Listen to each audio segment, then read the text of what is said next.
Bienvenue dans Sans Interdit, le podcast qui libère ta magie.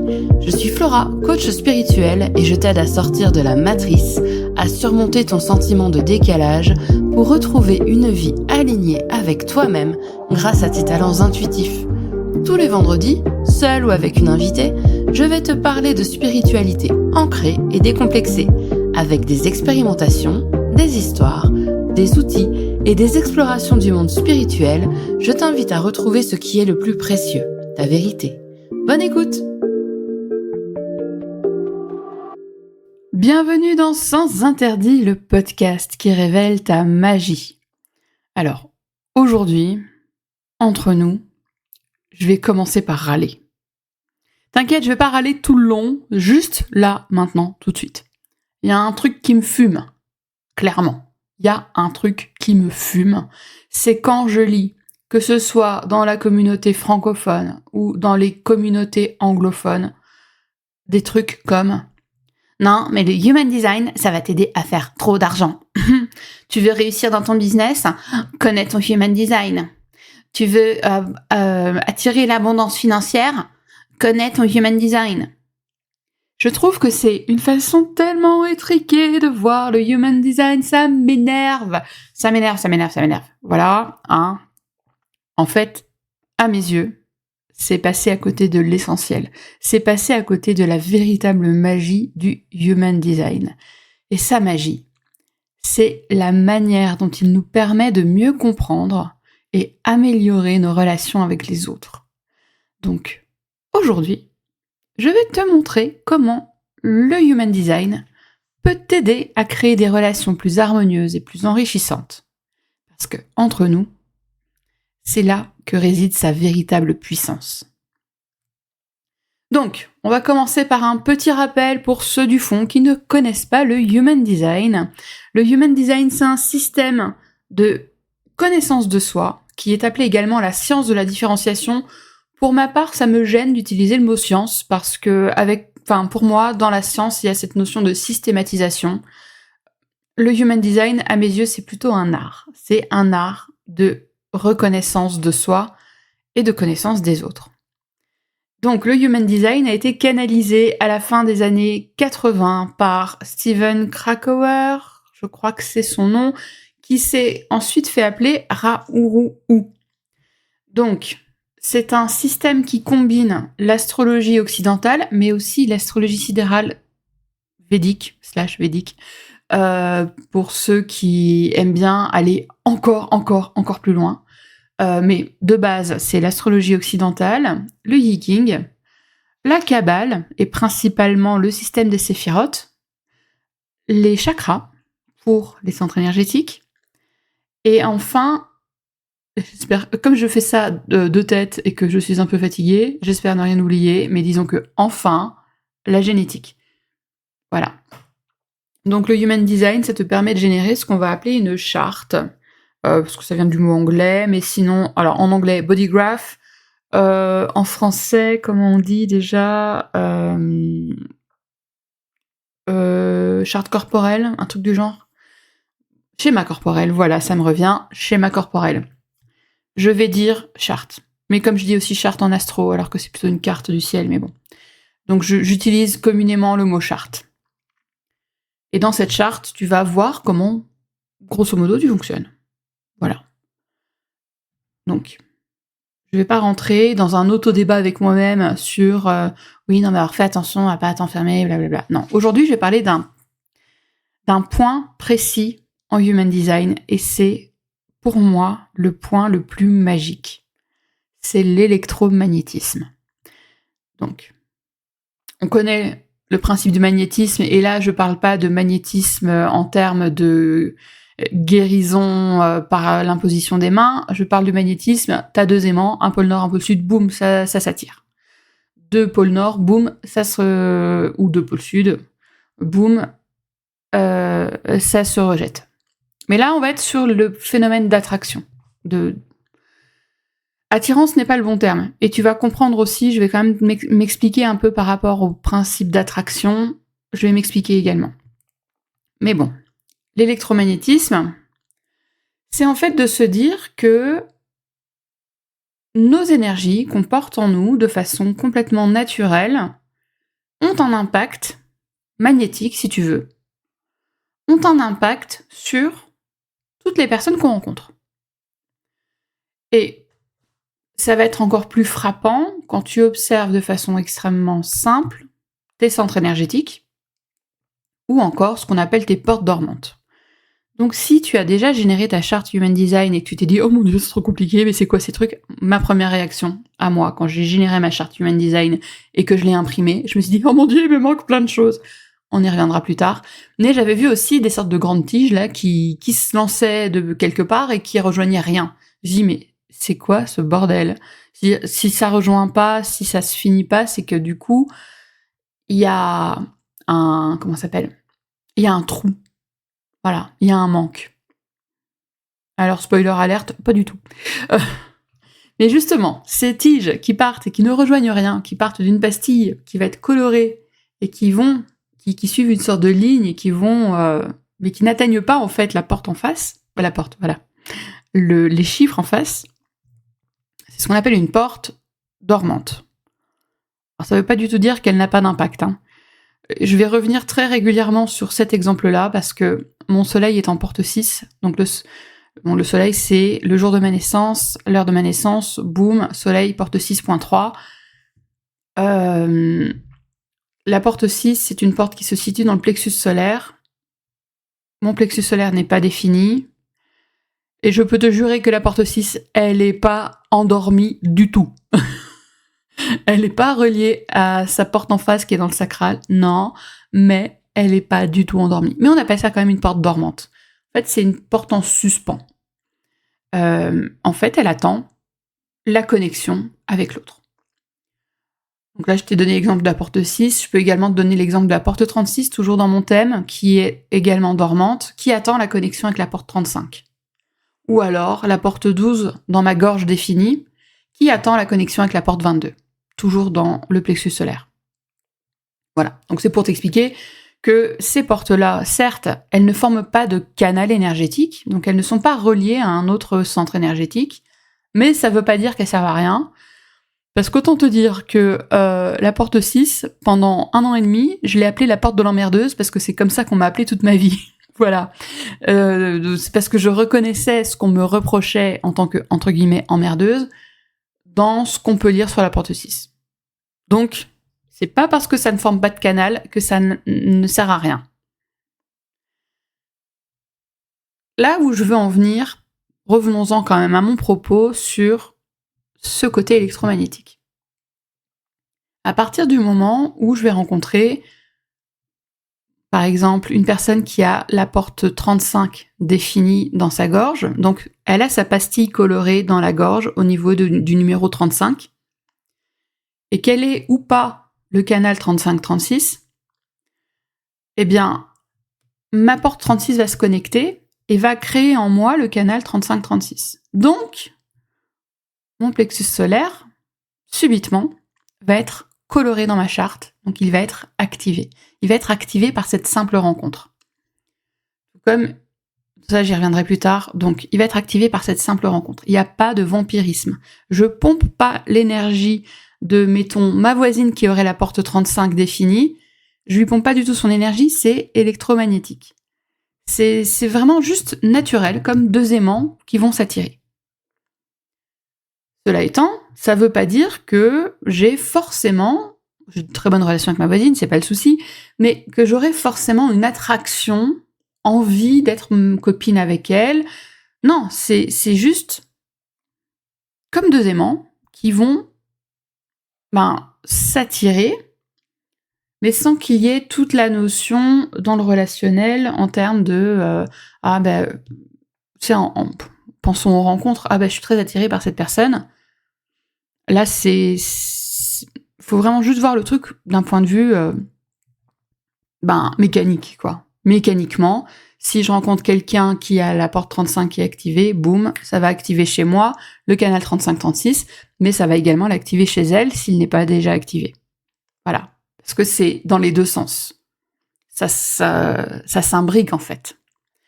Mais là où je veux en venir aussi, et t'inquiète pas, je vais te le répéter tout au long de cet épisode, il ne te manque rien dans ton thème, comme il ne me manque rien.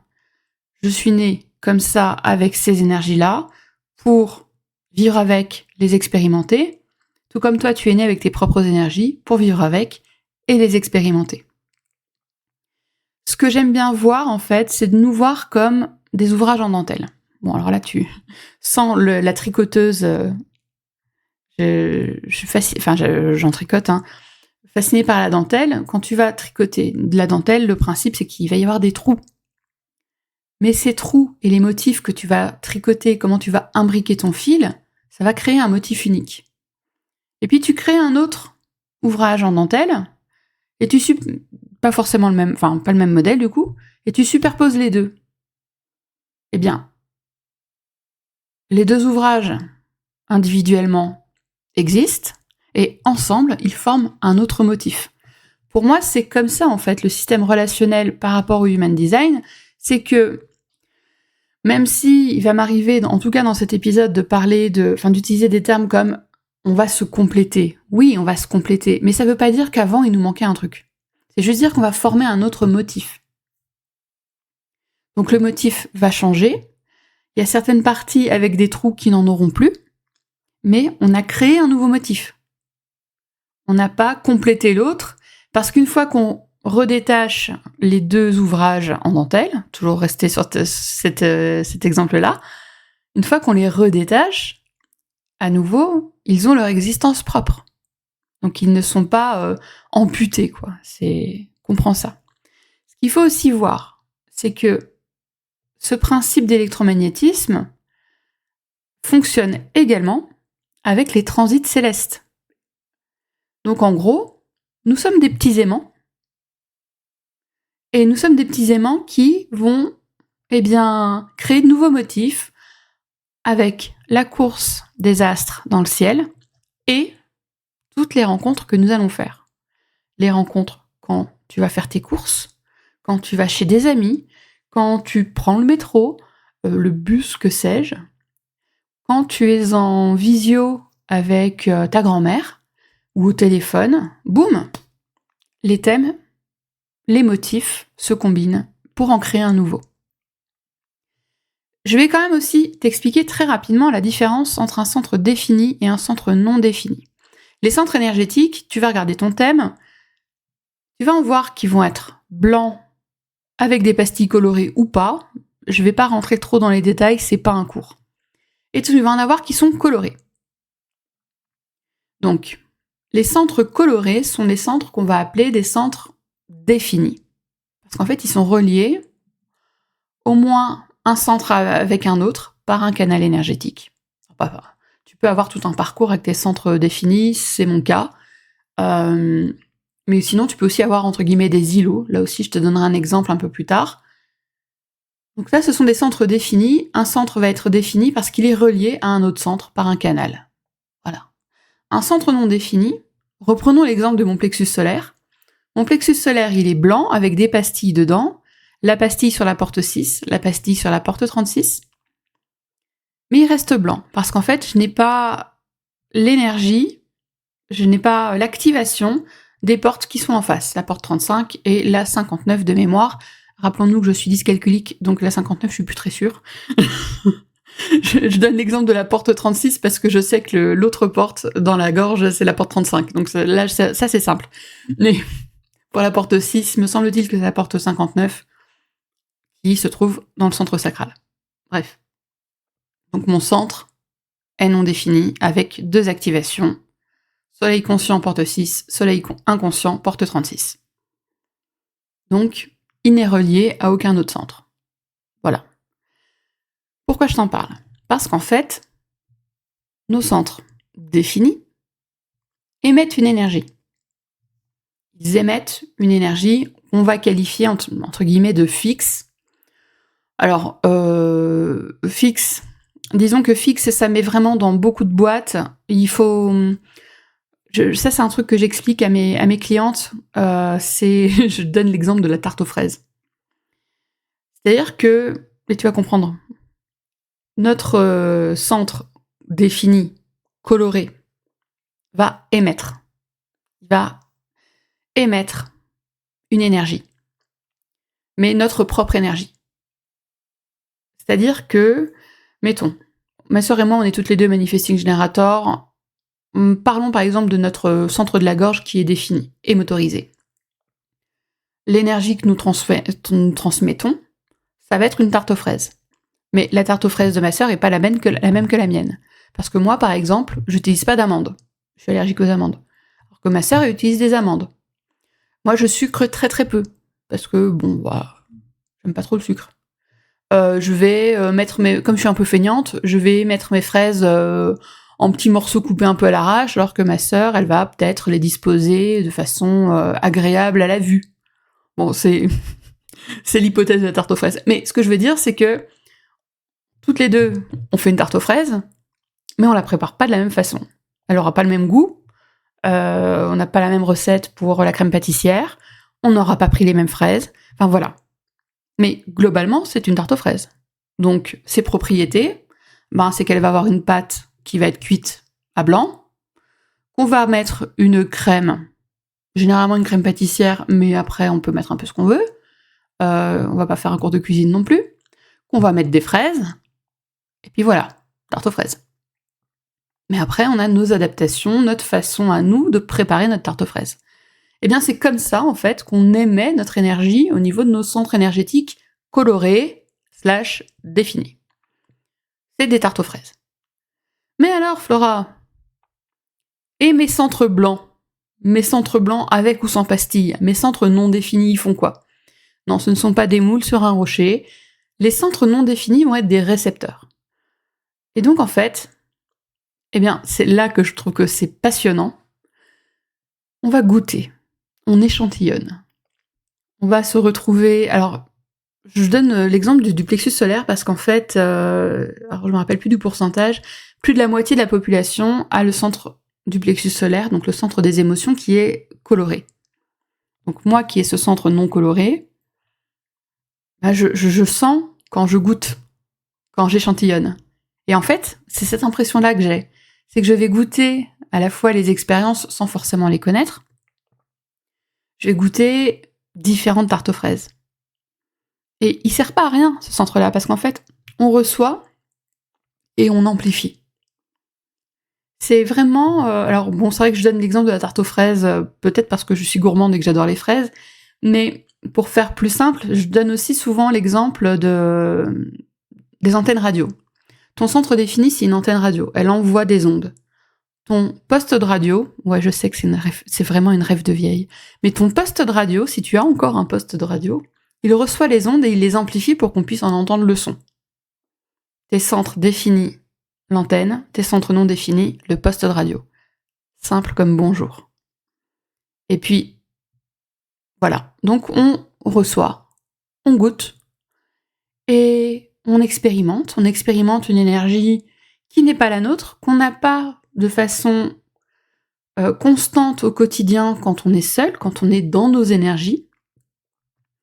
Et avec un peu de recul, avec un peu d'expérience, on peut sentir quand ça vient de nous, quand ça ne vient pas de nous. Et en fait, moi, ce que j'aime bien voir, quand on a des centres non définis, et évidemment, on ne vit pas dans une grotte tout seul, donc on va faire les courses, qu'on va, j'en sais rien, moi, au cinéma, enfin bref, mais on va goûter comme ça les énergies des autres.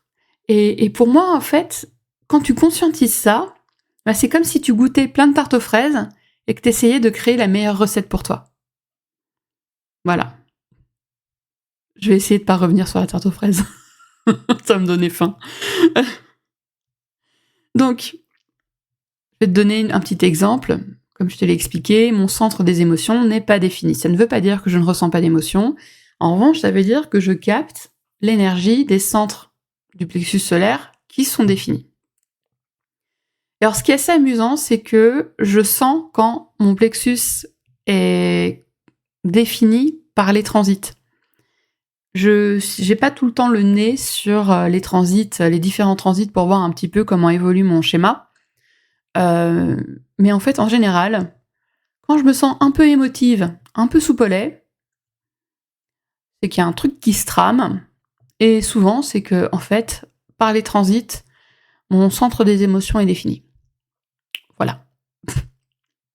Mais je le sens aussi, par exemple, quand je suis connectée à un centre des émotions avec un adulte qui a un centre des émotions défini avec un adulte qui va plutôt être quelqu'un d'assez tempéré, et bien là, je vais pouvoir goûter comme ça à des énergies émotionnelles qui vont être fortes, mais plutôt calmes. Ou alors quand je suis connectée à un enfant ou un ado qui a le centre des émotions défini, mais qui vit des vagues assez violentes et qui gère pas. Tout comme, par exemple, les phases de colère chez une personne qui a le centre des émotions qui est coloré, j'ai énormément de mal, je fige en fait. Ça, c'est mon système nerveux, je fige, parce que je sais pas gérer. Ça dit pas que je suis jamais en colère, loin de là. Mais ça me fige, parce que c'est pas mes énergies, parce que c'est pas mes émotions, et que je sais pas quoi en faire. Donc tu vois, c'est un petit peu tout ça les impacts.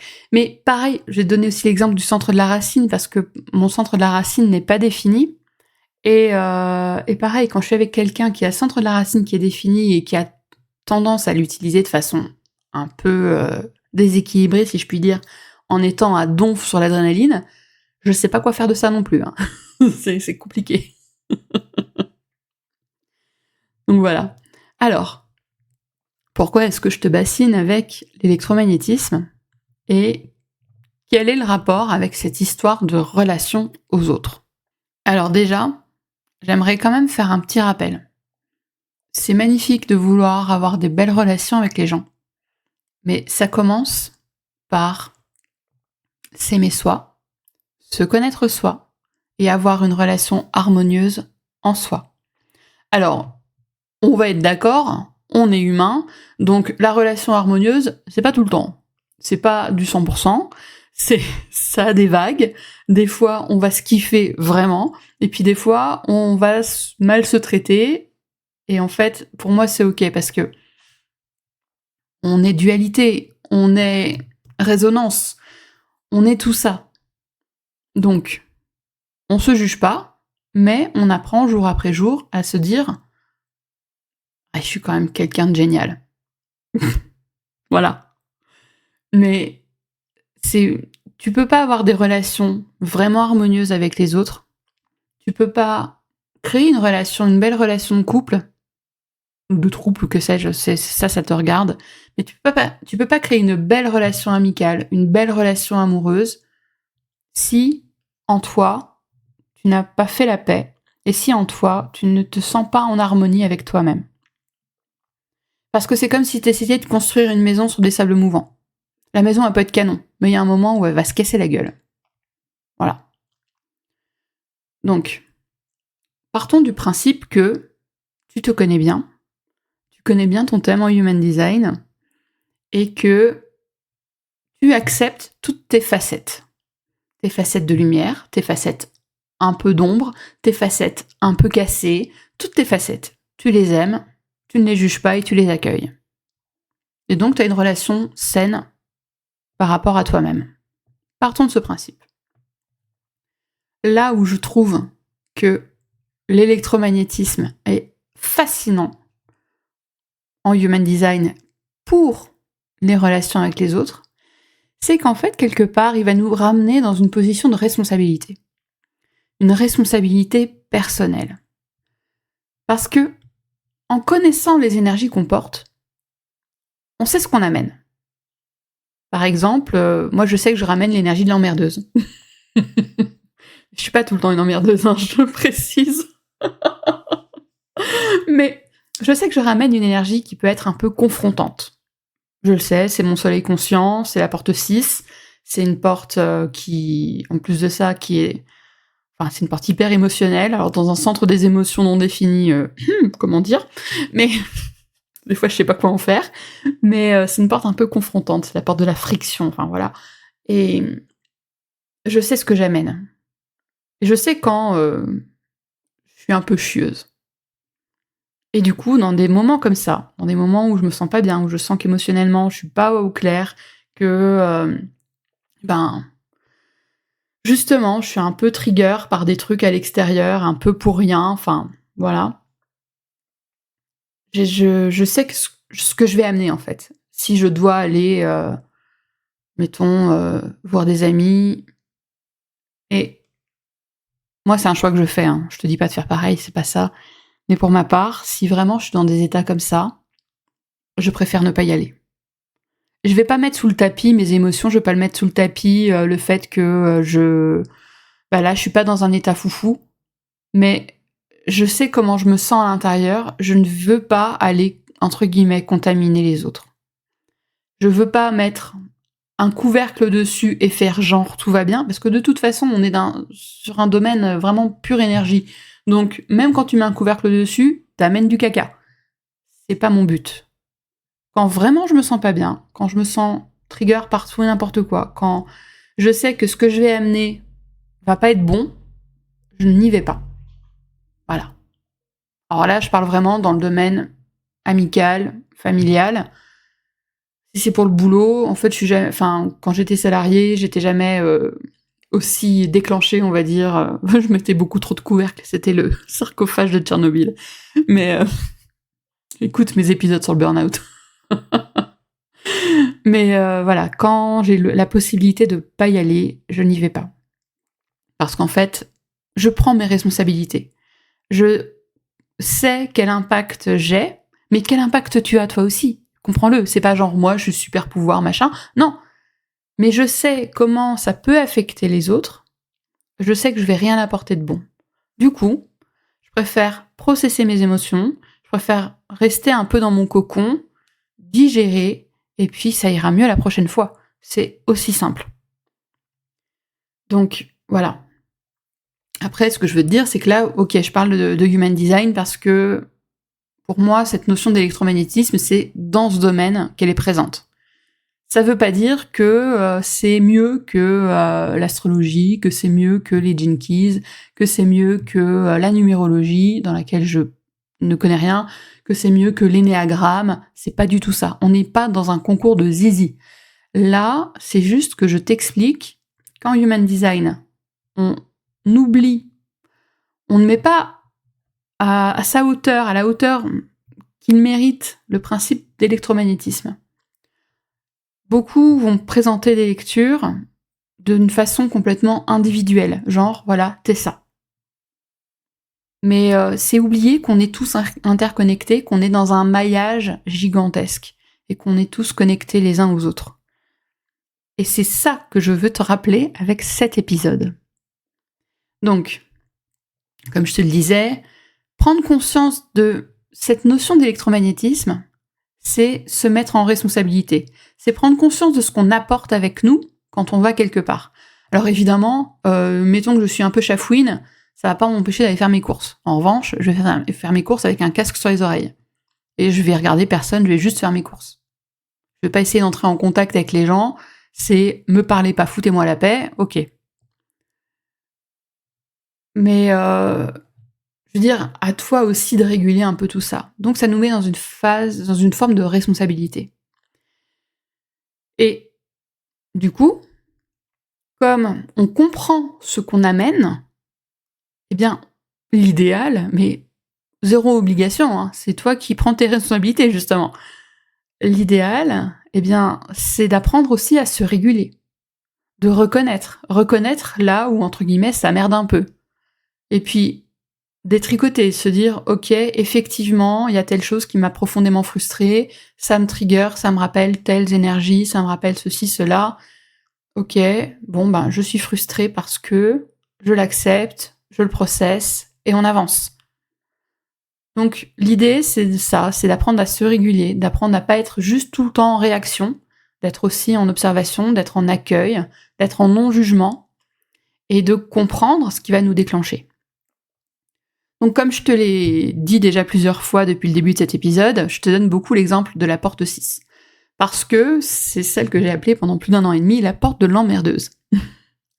La porte 6, c'est la porte de la friction. Et moi, je m'en rends compte dans ma façon d'exprimer ces énergies-là, je peux avoir une personnalité assez confrontante. J'aime pas le bullshit. Donc, faut pas essayer de me mentir dans le nez parce que alors là, punaise, je monte dans les tours. Mais voilà, pas de bullshit avec moi. Mais en même temps, Il y a de la magie dans la porte 6. La porte 6, c'est pas juste de la friction et du conflit.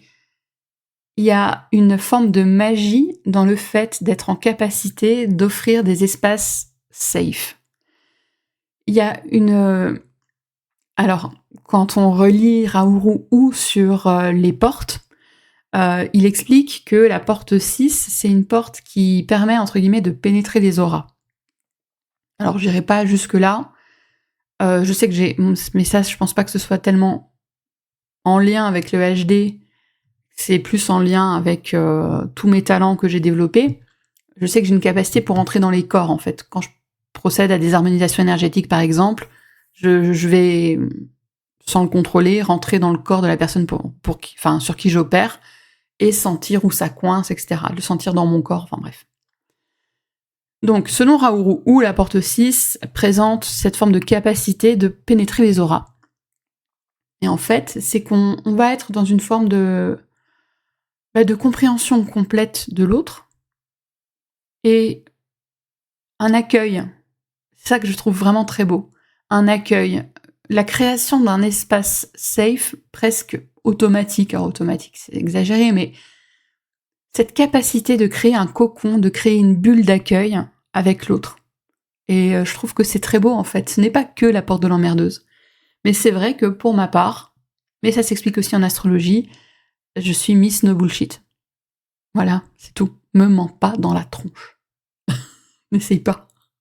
N'essaye pas de m'engrainer, en fait. Parce que là, t'es pas sûr, hein. T'es pas sûr de ce qui va se passer. Mais voilà. Donc, souvenons-nous que le Human Design, même pas que le HD, toutes les disciplines de connaissance de soi, c'est de la nuance. Il faut se souvenir que c'est de la nuance, que c'est nuancé. Donc,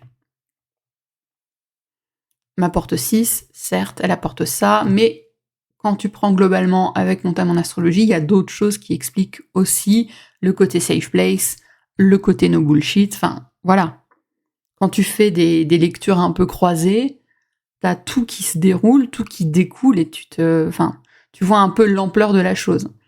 Côté emmerdeuse, je le vois aussi dans ma charte en HD, en astro. Mais bon, bref, je m'égare. Je vais te donner quelques exemples que j'ai observés avec mon entourage. Mais d'abord, je vais t'expliquer très rapidement ce qu'est le principe de la définition en Human Design. Donc, c'est pas une définition du Human Design, c'est le principe de définition. Qu'est-ce que c'est que le principe de définition ? La définition, souviens-toi, les centres définis, les centres non définis. Eh bien, le principe de définition, c'est comment tes centres définis, donc colorés, communiquent entre eux dans ton thème. Et en fait, tu as 4 types de définitions en Human Design. Tu as la définition simple, donc ça veut dire que ça forme un circuit qui ne s'interrompt pas. C'est le cas, c'est mon cas. Tu as la définition double, donc tu vas avoir deux amas de centres. Par exemple, j'ai l'exemple de mon père. De mémoire, papa, c'est plexus, oui c'est ça. Plexus vers la racine et ajna vers la gorge. Donc tu vois, il a 2 groupes de centres qui ne communiquent pas entre eux. T'as la définition triple, donc là on passe à 3 groupes de centres définis entre eux. Et enfin, la définition quadruple. Dans la définition quadruple, t'as au moins 8 centres qui sont définis, parfois jusque 9. Et t'es forcément ou générateur ou manifesting générateur parce que dans le lot, t'as forcément le sacral qui est défini. Voilà. Donc la définition, c'est ça, c'est comment les centres communiquent entre eux. Et en fait, dans le cas d'une définition simple, en gros, pour ma part, mais pour toutes les personnes qui ont une définition simple, nos centres vont communiquer un petit peu d'une même voix. À partir du moment où ta définition est double, puis triple, puis quadruple, eh bien là, t'as des groupes de Pokémon. Et donc, ça peut être un peu compliqué de te mettre en action, ça peut compliquer un petit peu les choses. Je vais très très vite venir sur ma sœur, t'inquiète, ce que tu vas comprendre. Tu te retrouves avec des groupes de centres, et qui vont un peu pokémoniser de leur côté, faire un peu elle est bavard, et puis essayer de parler plus fort que l'autre, et puis voilà, ça va compliquer un petit peu les choses. Donc ma sœur. Maintenant j'ai un doute, je ne sais plus, j'ai encore regardé hier, et je me souviens plus si elle a une définition double ou triple. Triple, il me semble. Donc ma sœur, en plus de ça, elle a toutes ces définitions impliquent des centres moteurs, donc c'est un peu le bordel. Du coup, ma sœur, c'est quelqu'un que tu pourrais qualifier d'indécise. C'est quelqu'un qui a énormément de mal à prendre des décisions. Alors, si tu fais une lecture HD de base, un peu radé pâquerette, tu vas dire « non, mais en fait, t'as une autorité émotionnelle, donc il faut que tu attendes la vague émotionnelle, la fin de la vague émotionnelle, et que tu vois un petit peu si c'est plat ou pas. » Bah oui, mais non. En fait, déjà d'une part parce que son centre des émotions est connecté directement par le canal 3740 à son centre de l'ego. Et donc, eux deux, ils parlent tout seuls. Et ils essayent, je pense que les deux centres essayent déjà un peu de se tirer la bourre, donc ça commence bien. Après, je me rappelle plus exactement enfin, je connais le schéma de ma sœur, mais je me rappelle plus exactement comment c'est dispatché. Mais ouais, c'est un peu compliqué parce que elle va aussi avoir une partie de définition qui va impliquer le centre sacral, le splénique, le centre de la gorge, si ma mémoire est bonne. Enfin bref. Centre G aussi qui est dedans, enfin bon. Donc, ma frangine, elle a des voix qui causent. Enfin, ma sœur n'entend pas des voix, hein, c'est pas ça. Mais elle a ses groupes de Pokémon, là. Elle a ses groupes de Pokémon qui s'expriment, et ce qui fait que ça la ralentit, ça la perturbe, ça l'aide pas à avoir une vision claire des choses, en fait. Pour en revenir à ce principe relationnel, t'inquiète, tout a un objectif, hein, toujours le même. Ce qui est amusant, je l'ai remarqué justement en m'intéressant au human design et en commençant à regarder les chartes composites. Les chartes composites sont les chartes relationnelles. Entre deux personnes ou entre une personne et une entité, enfin voilà. Quand on regarde nos chartes composites, elle a des portes dormantes à des endroits où moi j'ai des canaux. Ce qui fait que quand on est ensemble, et comme moi j'ai une définition simple et qu'on est toutes les deux manifesting generators, quand on est ensemble, notre motif, si tu veux, de dentelle, fait que subitement, ma sœur a également une définition simple. Et je l'ai remarqué, je l'avais encore remarqué, je crois que c'était à Noël dernier ou à l'anniversaire de notre mère, quand on est toutes les deux, je la vois, je la sens se redresser. Je la sens être plus droite, plus affirmée, plus claire. Et c'est super beau, en fait, à observer. C'est vraiment magnifique. Donc, c'est quelque chose que j'aime bien observer. D'ailleurs, je vais recommencer à observer dans pas longtemps quand on va fêter l'anniversaire de son mari. Mais voilà, c'est quelque chose de vraiment très très beau à observer. Je vais te donner un autre exemple avec une de mes amies qui a 8 centres définis sur 9. Donc elle a la gorge définie, mais non motorisée. C'est qu'elle est générateur émotionnel. Je crois qu'elle a une définition double de mémoire. Et en fait, elle vit ce que peuvent vivre les personnes qui vont avoir une gorge définie non motorisée. C'est-à-dire qu'elle a plein de choses intéressantes à dire. Bon, tout le monde a des choses intéressantes à dire, hein, on est d'accord. Mais il y a plein de choses qu'elle veut dire. Il y a plein de choses qu'elle veut transmettre. Et elle a l'impression de parler dans le vent.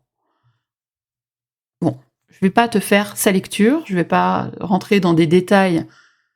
Voilà, si tu veux plus de détails, que c'est par exemple ton cas, n'hésite pas à me contacter parce que on pourra voir pour une consultation. Mais quand on est toutes les deux, comme pour ma part j'ai une définition simple et que ma gorge est motorisée, eh bien sa gorge est motorisée. Ça me pompe pas d'énergie, hein, c'est pas du tout ça. Et là pareil, alors elle est déjà très très droite, très affirmée, très ancrée, là-dessus il n'y a pas de souci. Mais pareil, elle se sent entendue, elle sent que sa voix a de l'impact. Voilà, c'est la magie en fait. C'est la magie de la relation. Or ça pourrait le faire avec d'autres personnes. Bon là, entre guillemets, avec moi, c'est plus facile vu que j'ai ma gorge qui est motorisée et qu'on a des... Bah pareil, nos dentelles respectives créent un motif unique, qui est différent du motif que je crée avec ma petite sœur. Mais nos dentelles uniques créent un motif qui lui permet d'avoir un accès motorisé à sa gorge et enfin sortir de la frustration de ne pas être écouté. C'est très intéressant à observer. J'observe aussi, c'est quand on discute toutes les deux, et même s'il y a peut-être 10, 12, 15 personnes, la magie du cocon de la porte 6, boum, limite, il n'y a plus que nous deux, on est dans notre conversation, elle se sent écoutée, ça lui fait du bien, et, et voilà, et on a ce cocon. Alors après, des personnes peuvent entrer dans le cocon, mais on est très peu perturbé par l'extérieur parce que on est dans cet espace safe, dans lequel elle peut s'exprimer, elle a accès à des énergies qui lui permettent d'être entendue. Je vais te donner d'autres exemples. Là, on va plus être sur la notion on va plus être directement sur la notion d'électromagnétisme, mais simplement le fait de connaître et de comprendre le thème de ton foyer, des personnes de ton foyer, de tes enfants, de tes parents, de tout ça, ça peut grandement aider à fluidifier les choses. Je vais te donner un exemple. À nouveau, là du coup, ça va être mon neveu et ma nièce. Ma nièce, elle est manifestor égo projeté. Elle a le centre de l'ego qui est relié directement à sa gorge. Tout le reste est non défini, voire ouvert. Ah ben... Alors c'est pas... Il n'y a rien de fatidique, hein, c'est pas ça. C'est intéressant. C'est super intéressant. Parce qu'il y a des moments où ma sœur, elle me dit « Ah oui, mais tu sais, Vivi, c'est pas facile de la comprendre. » Ben oui, je comprends que c'est pas facile de la comprendre. Mais, en fait, il y a beaucoup de magie, il y a de la magie en chacun de nous, hein. Il y a beaucoup de magie dans Vivi parce que c'est incroyable. Elle va avoir 6 ans cet automne. Donc elle est encore dans une période d'expression de son thème qui est très nature, qui est très brute de décoffrage. Alors bon, des fois, il faut vraiment... Oh, punaise. Ah, Victorine.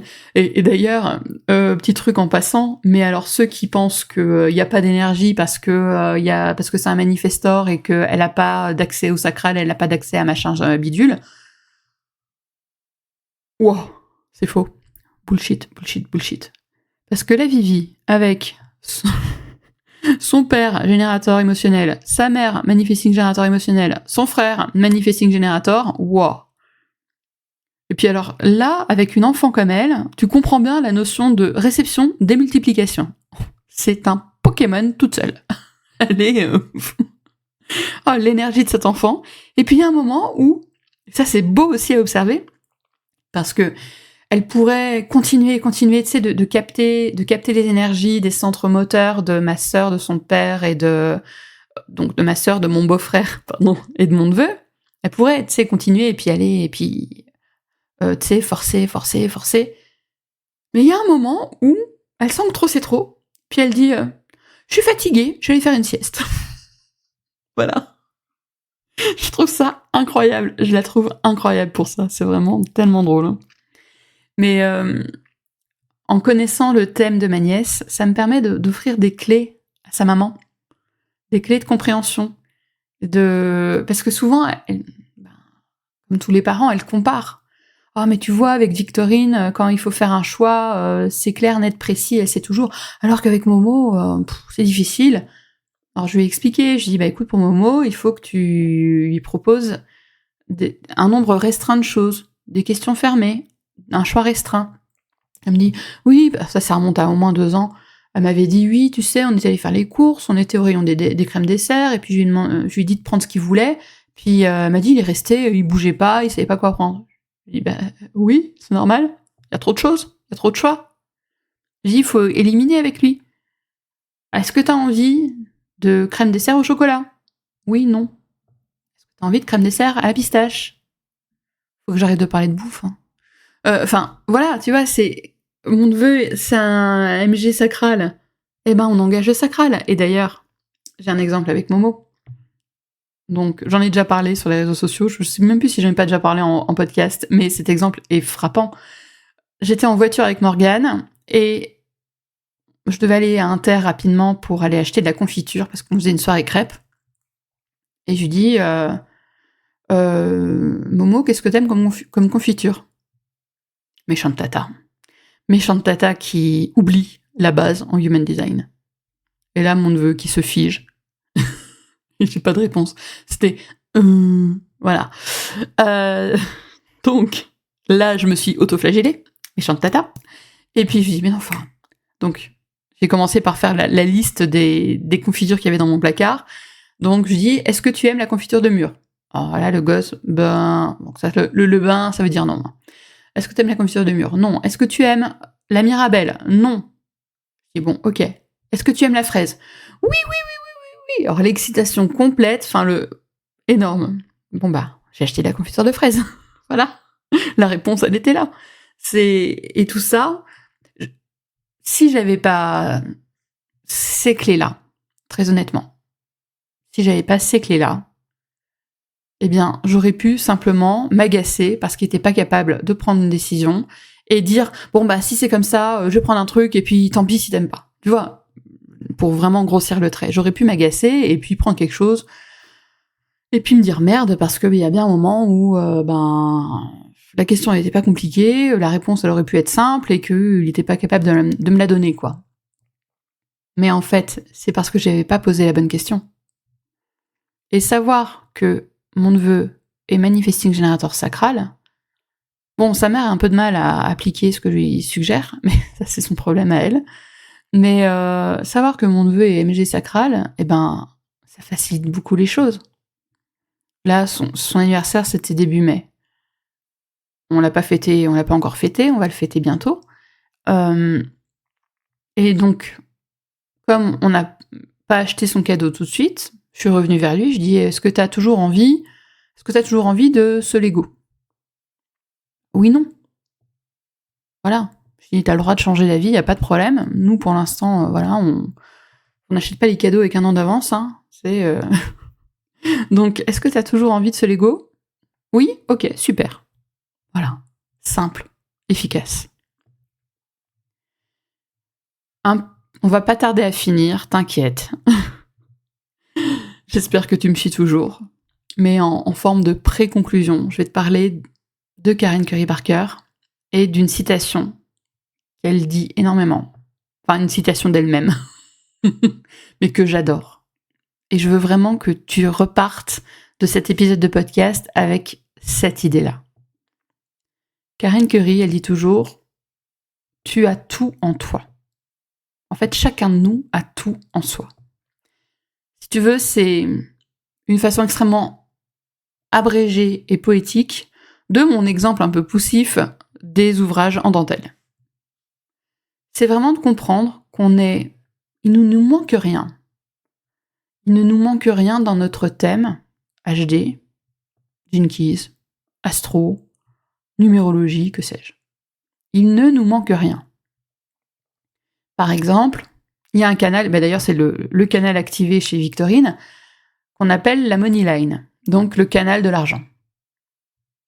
Alors déjà, ça veut pas dire que parce que tu as la money line, que tu vas forcément faire énormément d'argent dans ta vie, mais ça veut pas dire que c'est pas parce que tu l'as pas, que tu vas pas faire énormément d'argent. Voilà. Mais, en fait, c'est vrai que je dis tu l'as pas, parce que c'est pour simplifier le propos. Mais, certes, t'as peut-être pas la money line, mais t'as d'autres talents, d'autres cadeaux dans ton thème. Tout ton thème est un cadeau. Il faut savoir le déballer et le construire.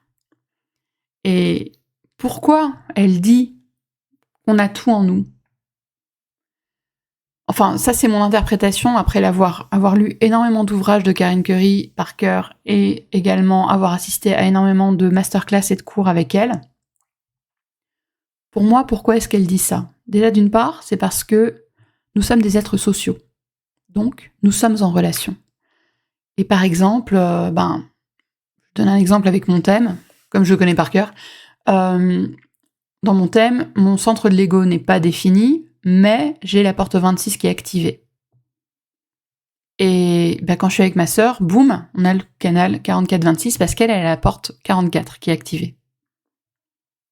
Et donc, à partir de là, boum, mon canal du vendeur de glace à un Esquimau, il est présent. Oui, je l'appelle comme ça, ce canal-là. Mais en fait, non, c'est parce que c'est à cause de la porte du vendeur de glace à un Esquimau qui est la porte 26. Mais ce canal-là, boum, il s'active. Donc, il me manque pas. Il vient quand je suis en relation ou avec les transits. Parce que, justement, il y a ça aussi, il y a cette notion-là, c'est qu'il faut se souvenir que les planètes parcourent la roue astrologique, mais en Human Design, elles vont parcourir ce qu'on va appeler le mandala, donc toutes les portes et toutes les lignes de chacune des portes, à leur propre rythme, mais donc elles vont les activer. Et par exemple, rappelons-nous quand même que la Lune fait le tour de la roue astrologique et donc du mandala du Human Design, elle fait son tour complet en moins de 28 jours. Donc, elle change, je ne sais plus à quelle fréquence en termes de portes en Human Design, je ne me rappelle plus combien de temps ça dure. Mais elle passe en gros 4 jours par signe. Elle change de porte, je ne me rappelle plus le nombre d'heures, je ne veux pas dire d'ânerie, mais elle avance extrêmement rapidement. Et en fait, à chaque fois, en avançant, elle active les portes, les unes après les autres. Donc oui, son influence va être un petit peu plus diluée, parce que par exemple, mettons qu'elle passe dans la porte 59, elle va passer dans la porte 59 pendant, j'en sais rien moi, 5-6 heures. Et à partir de là, eh bien, l'influence que ça va avoir sur moi, personnellement, parce que ma porte 6 est définie, de façon, entre guillemets, fixe dans mon thème, l'influence va durer seulement quelques heures. Le soleil, pareil. La révolution solaire, c'est environ 365 jours. Eh bien, en 365 jours, le soleil parcourt l'intégralité de la roue du zodiaque, et donc du mandala en Human Design. Le soleil, en un an, parcourt l'intégralité des portes, et à chaque fois, les active et produit un effet sur nous.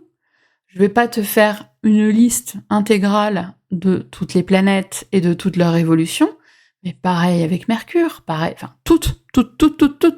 Évidemment, les plus rapides, ça va être intéressant à observer parce que Mercure, Mars, Vénus, c'est des planètes qu'on appelle personnelles en astrologie, parce que ce sont des planètes qui sont plus rapides. Donc on va être influencé d'une certaine façon par ces planètes-là, mais après, c'est être aussi intéressant d'observer les planètes plus lentes, les planètes sociales comme Jupiter et Saturne, et les planètes lointaines, Uranus, Neptune, Pluton, parce que là, du coup, eh bien, Jupiter, qui vient d'entrer en Gémeaux, va nous influencer, mais pendant 1 an, dans les... je ne sais plus combien il y a de portes par signe. Je t'avoue, flemme de faire le calcul. Donc, Jupiter, il va passer un peu plus de temps. Il va passer un peu plus de temps dans chacune des portes du Gémeaux et nous influencer de cette façon. Uranus, avec sa révolution qui dure environ 84 ans, pareil.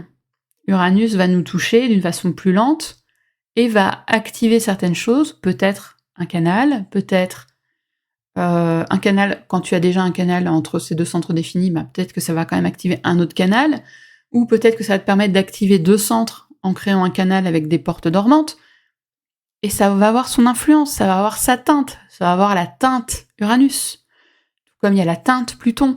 Moi, la teinte Pluton en ce moment, c'est à gogo, parce que comme il est à nouveau rétrograde, et que Pluton en ce moment, il est au tout début du Verseau, et que c'est là qu'il y a mon nœud nord, voilà.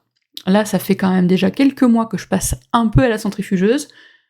Vive les nœuds. Mais...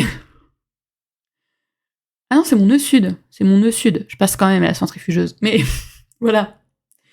Donc Pluton, pareil, il va amener son éclairage, sa façon d'amener son énergie, et que tu vas, toi, interpréter, que tu vas vivre dans ta propre chair, dans ta propre expérience.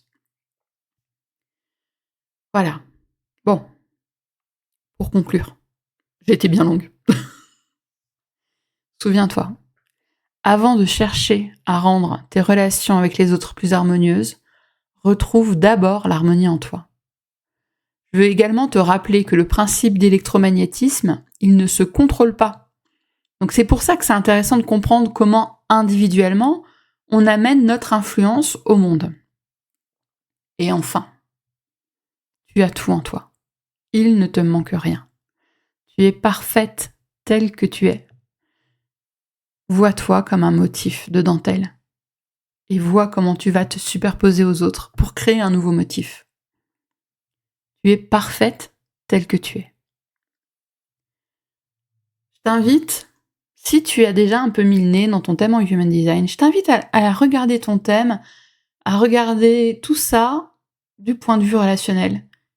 Qu'est-ce que j'amène aux autres ? Qu'est-ce que j'amène sur la table quand je me présente, quand je viens ? Qu'est-ce que j'amène ? Quelles énergies j'amène ? Quelles énergies, ça pourrait être, fructifiant, non, c'est pas ça. Quelles énergies est-ce que je peux amener ? Quelles énergies je pourrais un peu raffiner en moi pour mon propre bien-être, mais également pour le bien-être des autres.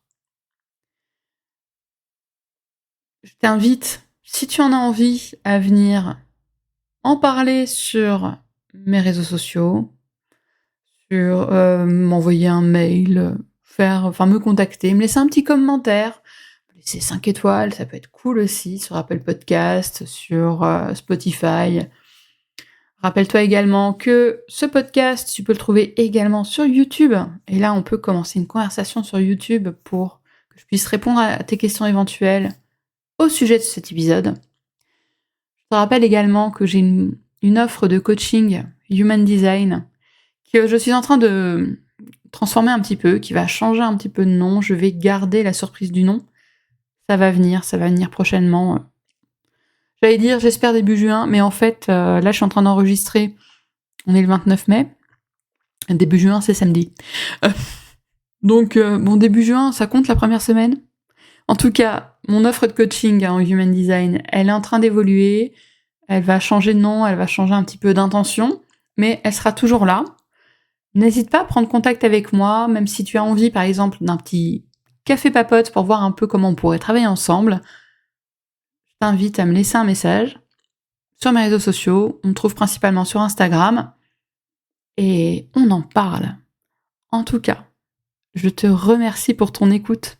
Je te remercie infiniment. J'espère que ce sujet t'a parlé. Et on se retrouve la semaine prochaine.